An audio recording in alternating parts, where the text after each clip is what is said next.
Well, go ahead. It seems VK has completely absorbed Telegram, and this isn't just a bite. There's a new messenger called Telega, which completely replicates the functionality, design, all your chats, and subscriptions. Telegram also recently came out. Yeah, it came out recently, but who cares?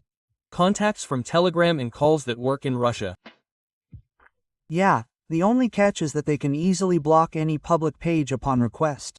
No kidding, it's an alternative Telegram client with all the functionality, but everything is redirected to vKontakta. Well, in short, all good stuff, guys. Russian. Developers are having a blast. And here's a surprise. References to VK infrastructure and a bunch of VK domains were found in the Messenger's code. Did the Russian authorities and Pavel Durov really come to an agreement? And now, by the way, Valery Lagoda and I discussed this yesterday. He wrote to them directly. They gave him some kind of, typical excuse. No, guys, it's just, this is how it should be. There's no way around it. Yeah, that's it. For Russians, yes, they've already created forked Telegram, where calls from Telegram were replaced with calls from Odnoklassniki. It was definitely the VK guys who did this, since they had a VK checkbox when they had 100 subs. Yeah, it's 100% them. I'm just saying, in fact, they're doing this thing with Telegram. It's the right decision. I'm saying this non-ironically, it's infuriating. It really is the right decision, but they did it too late. Why do I say the right decision? Because it's a copy of the Chinese story, where they don't block a service, but create an analog. Well, that is, games that are similar, services that are similar, and everyone is like, okay, we're not blocked, we just have our own analog, which passes through 50 screenings. And because of this, the public, doesn't seem to be losing their temper. So, from the point of view of, probably, hate, and more precisely, to avoid it, they did the right thing. The problem is, they did it very late, when everyone on VK is already, on YouTube, on Discord, on Telegram, on a huge number of other services. And they're like, maybe we should do this? No, now there will be similar, on them. They've already, up, they've already, up. So it's the right thing, but it's too late. Users will have their own separate Telegram. We'll figure it out in this video. And by the way, I think we erased it for this. Remember, at the very beginning we said, okay, YouTube has been slowed down, blocked. Essentially, it's, I think YouTube is blocked, yes. On paper, it's slowed down, not blocked. But in fact, considering you can't use it properly without a VPN, I think it is blocked. So there you have it. But yes, on paper he's alive and well. But what's the point? If there were some kind of equivalent, ru.youtube.com.ru, or something like RF, YouTube, where, say, RK wouldn't allow access to certain political videos, I guarantee you the overwhelming majority would, compared to what's happening now, sitting there, ignoring this whole thing. YouTube.com.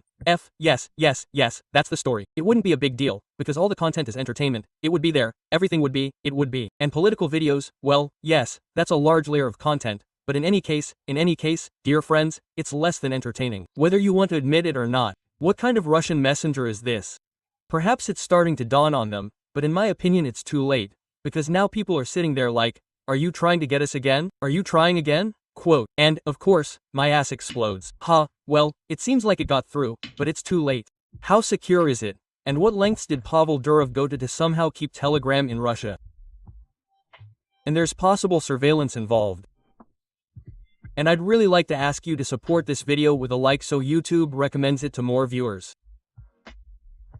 Out of the blue, a new messenger from Russian developers in Kazan, called Telega, has burst onto our radar.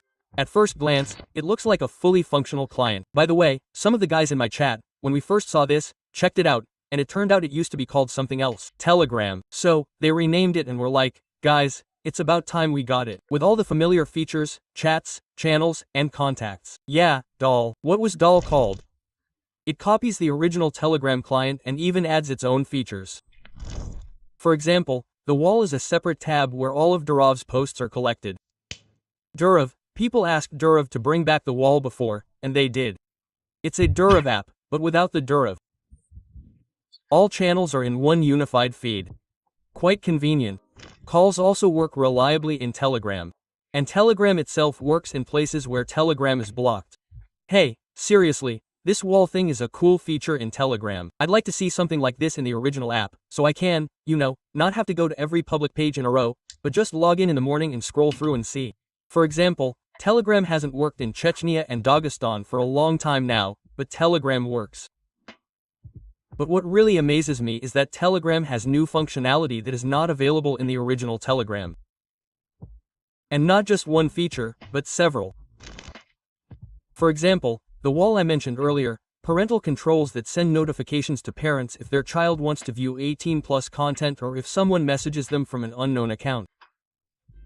flexible interface customization with the ability to hide history from other users, as well as advanced text formatting tools. It's mind-boggling, but yes, this messenger is already available on Google Play, the App Store, and, of course, where would we be without the Russian roar?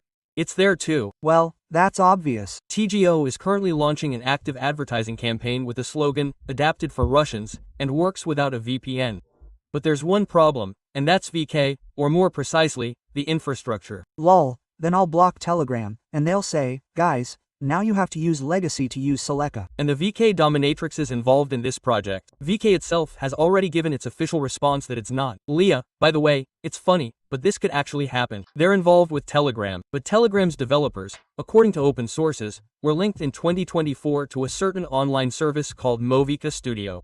And this project is officially listed as a VK project. Do you think it's worth using? I still want to call my family. So, in any case, your family will have to install this app too, just in case. Plus, I don't see a problem with calling each other via phone number. Well, honestly, group, they were also found in the Messenger's code. Again, if you use it, you live in Russia, you have a VPN, just like Instagram, just in case, literally everyone does. I'm saying, even when I go somewhere, I talk to people who, well, I don't know, in stores, it doesn't matter, even there, if something suddenly starts up, they're like, oh, try turning on the VPN, turn it on, turn it off, and so on. There's a card circuit board. I say, I can't log into Tanico. They say, turn off the VPN, it'll work now. I say, oh, right, thanks for the advice. That's it, these are the jokes. I say, it's become the norm for everyone. Proxy addresses are SDK keys from Tracker, which also belongs to VK Group. If you dig deeper, and it turns out that this has actually become the norm. Frankly speaking, it turns out that calls without a VPN, which work in Russia, were made through Odnoklassniki's infrastructure, but Telegram itself claims that the project is being created using Telegram's open source code and is in no way related to VK. How are they penalized for this? They fine for advertising VPNs, but not for using them. Whether this is the case or not is an open question. I welcome your suggestions in the comments. But anyone knowledgeable about these developments will say that using open source technologies from VK is the norm. VK has long been developing various technologies, opening them up to all interested developers, and these same developers use them to, for example, minimize project costs. But what about security in the Telegram Messenger? Let's take a closer look, because the developers assure us that this messenger runs on the original Telegram technology, meaning all calls, chats, and secret chats are encrypted. While this seems to be true, since Telegram is just a separate client based on Telegram, it's still possible to add something on top. And, for example, everything. Well, yes, the verification will be more comprehensive. Messages you send via Telegram may be copied to third-party servers before being sent to the original Telegram servers. I'd also like to talk about an obviously controversial feature. For example, well, simply put, they'll just take your voice calls at any time. They've taken everything, and that's fine. As for chats, I'm saying that chats are already being taken, just in case. The question is specifically about calls. OutKD is similar to the original Telegram authorization token, which does collect user data, namely, name, IP address, language, login time, and phone number. And now we're getting to the most interesting part.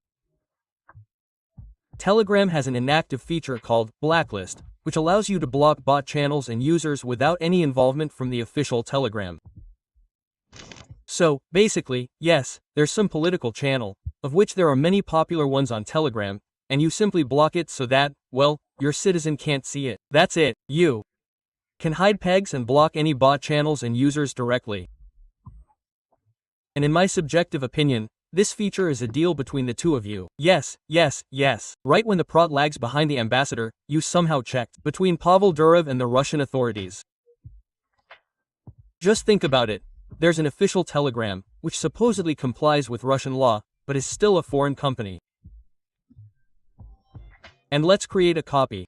They're migrating from Telegram to Telegram, and they've gone to great lengths with the name of Telegram. Let's call it something more popular, like Telegram, and just, well, by the way, yes, they always have some kind of problem with names. I don't know who the creative mind is, but it's a disaster. Let's add some functionality. Although, on the other hand, Telegram is called Telegram, so it's like they just took the popular name and slapped it on there. Yeah, I don't even want to talk. It's really just a popular name for Telegram. Telego. Do you have Telego? A channel that's essential, or more precisely, collecting information about users and the ability to hide inconvenient channels and users. Apparently, the Russian authorities and Durov are really, what would you call your messenger? Well, by the way, I would call it Telegram, seriously. I'd probably call it Telegram, and I'd also call it Telegram. If I were making a Telegram analog, I'd call it Telegram or just TG. They're all in a rage, Max. Oh, ha ha ha ha ha. Yeah.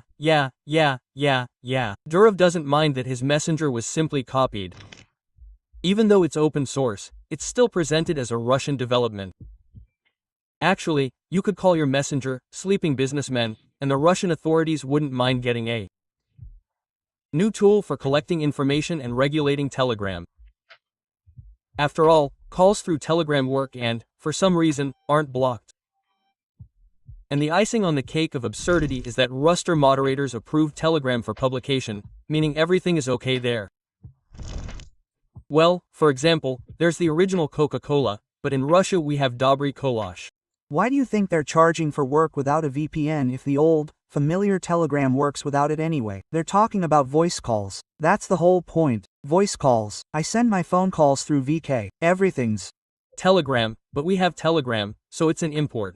Yeah, I'm telling you, guys, you just suddenly noticed how VK users stopped advertising VK videos, even VK itself, because they realized it wasn't working and went with another option. But I'm telling you, this option, well, actually, compared to the others they've been pushing before, it actually seems more reasonable, but it's too late, it seems.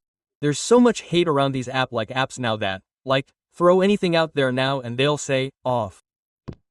Simply because there's still this whole thing about blocking an analog. It's one thing to, release something of your own, something like, I'm not blocking one app, I'm just releasing my own and saying, well, guys, come on over, it's ours, use it, we have our own perks, all that stuff, and so on. But it's another thing to block another service and say, guys, don't worry, come here. Well, that's the example of China. It's just that this crap was originally in China. That's why people essentially didn't know the original app. They didn't know it existed. This substitution is happening. They didn't know the original games, and so on. They just always have either a copy or their own domestic analog. In Russia, well, we know what other apps look like, so a different approach is needed. It's in full swing. Honestly, I never would have thought I'd witness Pavel Durov simply giving up. Well, you can't just copy everything. Well, in this case, your messenger can't. Just say, join whatever you want, even go sluggy. But wait, what about Max Messenger? Has it really been written off? I don't understand the point of this Max ad campaign. Max ads to schoolchildren during important conversations, and these cringe-worthy native ads from celebrities. Right now, they're telling us, look, this is your favorite Telegram, only domestic. But what about the fight against fraud, which is why calls on foreign messengers were blocked? So, Telegram calls are moderated? So, there are some controls after all? I don't know how to react to this messenger. By the way, the voice really does sound very similar to Veluvel. It's kind of cool that we have it, but time will tell what skeletons are hidden in that closet called Telegram. It's clear that the original Telegram doesn't want to leave Russia. All this active cooperation with Roskomnadzor and the creation of an alternative called Telegram only confirm my suspicions. A deal has been struck. I wonder what Pavel Durov himself will post about this. After all, his last posts were about how bad it is that there's no anonymity or personal data protection on the internet, while he himself is quietly handing over Telegram to the Russian authorities. Well, if this is really true, that's an interesting point. So it turns out that Udorov was squeezed out of VK, and now they've also squeezed out Telegram.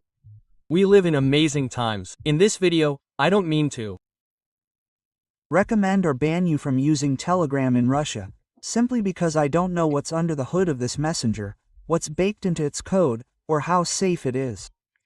Yes, it's clear that we're discussing things based on past experiences with all these blocks and scams from the Supreme Command. Of course, no one can say anything 100% yet. These are just guesses, rumors, and that's all. But, as a rule, it turns out, over the last 2 years or so, 3 years, yes, it turns out, when YouTube was blocked, these rumors and guesses turn out to be true. The worst thing is the product. Maybe Telegram will be blocked in a month. After all, let me remind you, we have a national messenger, Mac. What if, we just install a VPN and we can continue using it? No, seriously, I'm telling you, my VPN won't turn on my phone. On my computer, almost all my apps are routed through it, for example, and some people also have all sorts of gadgets that allow them to use it and enjoy themselves. Telegram is just some standard ban, and so on, and so on, and so on. Everyone's experimenting. Or Pavel Durov will do a 180 degrees turn and change his mind about the Russian market.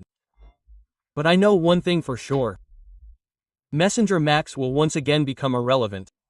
After all, By blocking Telegram's functionality, Max at least had some opportunity to build its audience. Now we're waiting for them to tack on Spherum's go susluggy to the About Me section, if anything, and actively advertise it in workplaces and schools. Seriously, if we all agree, it will be doubly funny. We're fed up with sitting in Telegram like this, guys. Let's move on. Let's start over. What do we need Messenger Max for? Especially since Telegram's developer has already slapped together additional functionality that the original Telegram lacks. And God willing, someday it will appear in Max. I don't understand where our internet is heading and what all this is leading to, what these blockings, our own imitations, and copies of foreign products are all about. Just trying to create a controlled internet in our region. That's it, damn it. Why do we need to control the internet? Either we don't block everything, or we do exclusively our own thing, but the authorities apparently know better. What do you think of the new Messenger? Will you install it or not? What do you think of the fate of Max Messenger? Guro, this reminds me so much of China. I mean, kill me, guys, it reminds me so much. Write about it in the comments, it would be interesting to read. Well, right now, two very interesting videos have appeared on the screen. The first is about the new Ghost for video games and why we should say goodbye to Steam. And the second is about Pavel Durov's China, but worse.